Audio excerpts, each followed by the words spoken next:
আপনাকে স্বাগত জানাই আমাদের ইউটিউব চ্যানেল রাজনীতি সারাদিনে। রাজনীতির সমস্ত আপডেট পেতে আমাদের চ্যানেলকে সাবস্ক্রাইব করুন এবং পাশে দেওয়া বেল আইকন ক্লিক করুন। আমাদের প্রথম পর্বে আলোচনা হবে পশ্চিমবঙ্গের প্রথম দফায় যে ৩টি আসনে ভোট হয়েছিল সেই আসনগুলোর সম্ভাব্য ফলাফল নিয়ে। প্রথম আসন কোচবিহার।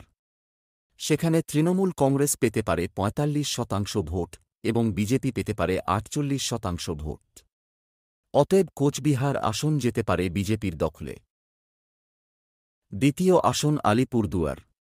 যেখানে তৃণমূল কংগ্রেস পেতে পারে ৪৪% ভোট, বিজেপি পেতে পারে ৪৭% ভোট এবং কংগ্রেস সমর্থিত সিপিআইএম পেতে পারে ৫% ভোট।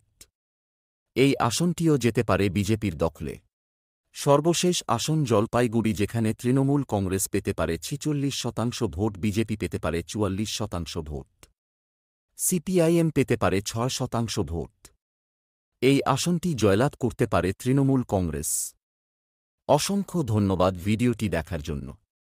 দেখা হচ্ছে পরবর্তী ভিডিওতে।